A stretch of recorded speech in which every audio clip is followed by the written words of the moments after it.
Alors mes amis du Camp Gilgal TV, c'est Bishop J, votre humble serviteur qui vous parle aujourd'hui. J'ai décidé de parler en français aujourd'hui parce que c'est la journée de l'indépendance du Congo. Le Congo qui est mon pays d'origine, là où j'étais né, là où j'ai appris à faire des choses dans le monde, le Congo. Mais je dois parler du Congo et contribuer à cette journée de l'indépendance, ce que j'ai dans mon cœur. Il y a quelque chose qui est dans mon cœur, que j'ai beaucoup médité là-dessus, et j'ai dit que je dois partager avec mes compatriotes, partout là où vous êtes, suivez attentivement ce que j'ai à partager avec vous.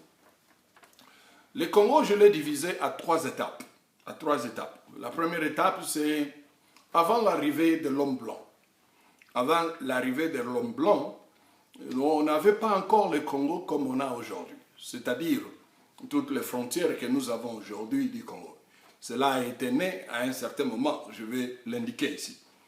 Mais on était tous sous le royaume et les empires qui faisaient partie et qui ont fait partie de ce que nous appelons aujourd'hui le Congo. Je dois en citer que trois royaumes ou empires. Le royaume Kuba, le royaume Lunda et le royaume Congo. Ça, ce sont ce que je citais.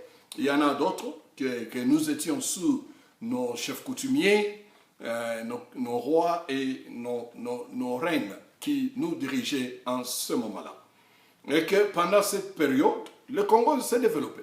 Parce que quand l'homme blanc est venu, il a trouvé des choses qui lui ont vraiment séduit et les a emportés en Europe. Par exemple, quand le roi de Belge est venu récemment à Kinshasa, il est venu nous remettre un de nos objets d'art que nos ancêtres avaient conçu. Ça fait la preuve que pendant nos royaumes, avant l'arrivée de l'homme blanc, on était aussi en train de développer d'une manière ou d'une autre. La deuxième étape de ce que je dois parler, c'est l'homme blanc est venu, il a conquis le territoire. Mais il faut aussi corriger l'histoire à un moment. Ce n'est pas tout l'étendue du Congo qui était conquis. Il y a certains endroits, même si on était tous sous l'emprise du royaume de Belgique, mais il y a certains endroits là où l'homme blanc n'était pas autorisé d'y aller, parce que les autochtones à l'époque ont résisté contre la main farouche de la colonisation. Par exemple, le peuple Batetela se sont mis debout et ils ont refusé d'être colonisés. Et que pendant cette deuxième période, c'est quand le roi Léopold a pris le Congo comme son propriété privée. Le Congo est devenu une propriété privée du roi Léopold. Un sanguinaire, il faut bien le souligner. Un sanguinaire qui a commis des atrocités sévères et il a coupé la main des gens, parce qu'il voulait que les gens travaillent comme des machines à la plantation de caoutchouc. Il a coupé le main des gens et il a fait pousser les gens à faire du travail d'une manière qui n'était pas humaine. Et cet homme a commis une grande génocide que le monde n'en parle pas. Il a tué plus que ce que... Je ne valorise pas Hitler, mais il a tué plus que ce que Hitler a fait au Congo, le roi Léopold.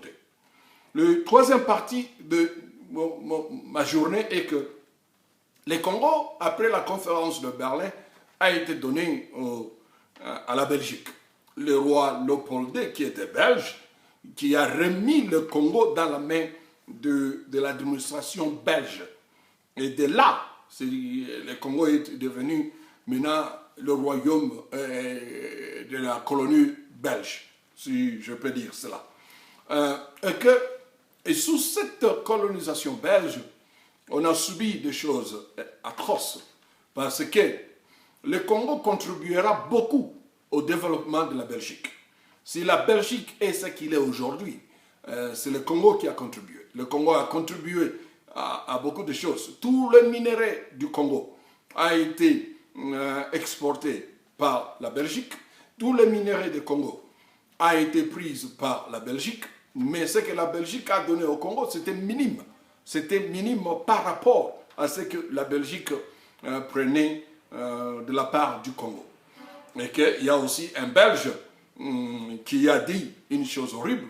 Quand la conscience congolaise a commencé à monter, le Belge là a dit que pour que vous puissiez avoir l'indépendance, il faut attendre jusqu'à 1985. 1985. Et là, c'était dans les années, je crois, 50, quelque chose. Mais lui, il projetait que l'indépendance puisse venir en 1985. Mais comme la conscience congolaise se levait, écoutez-moi très bien mes frères, la conscience congolaise se levait et leur âme voulait une liberté totale parce que l'âme est le moteur de la conscience et leur âme voulait une liberté totale, ils ne voulaient plus être sous l'emprise de la colonisation et être sous l'emprise de l'humiliation dans leur propre pays et sur leur sol, ils ont demandé l'indépendance. Et pendant cette période-là, nous avons vu des hommes congolaises qui s'élevaient.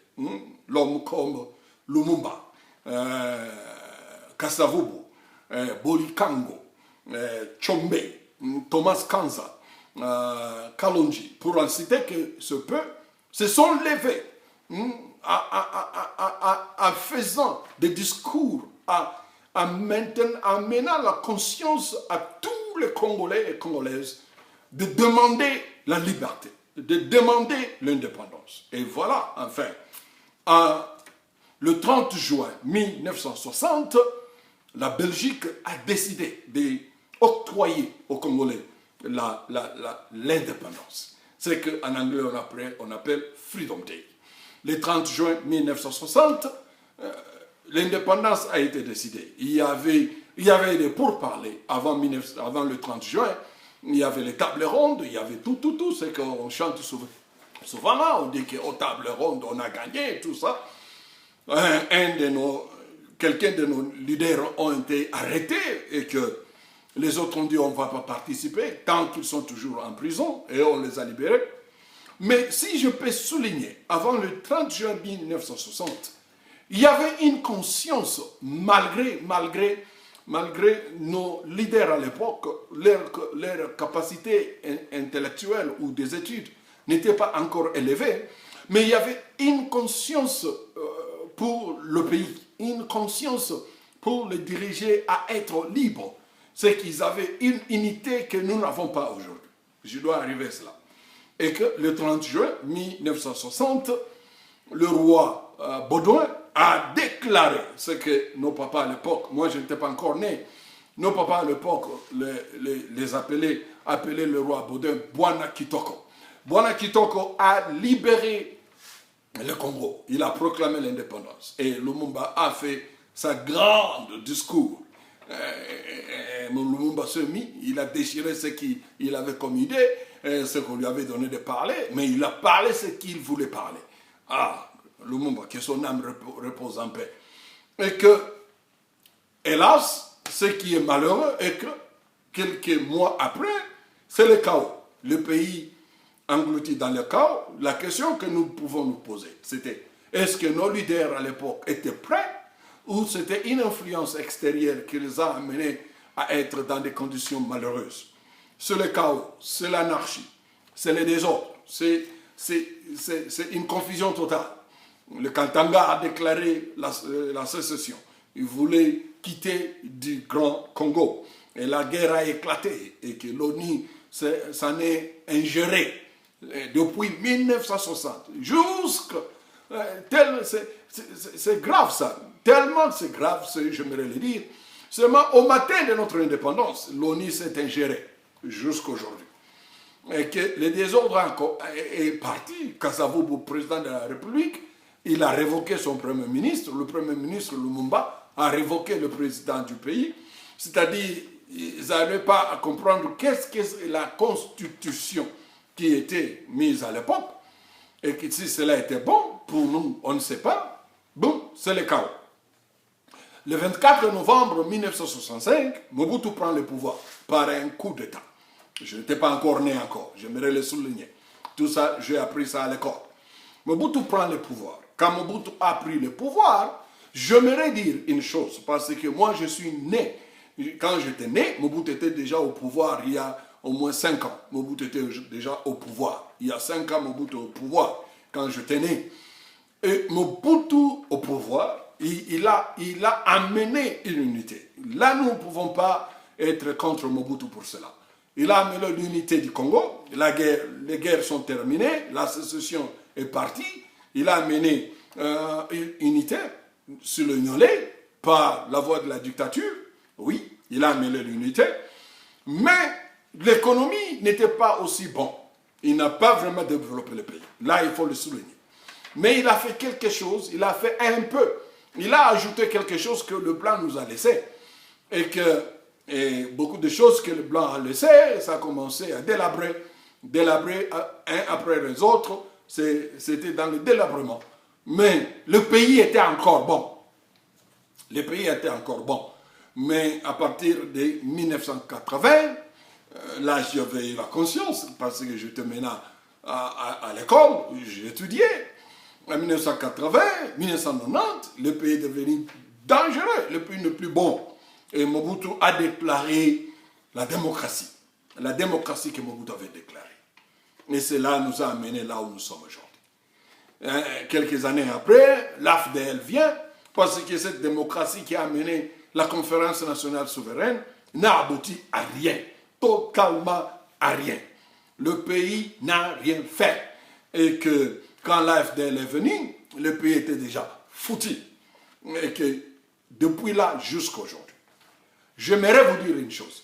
Depuis 1960 jusqu'à 2022, il y a jour après jour, année après année, 62 ans.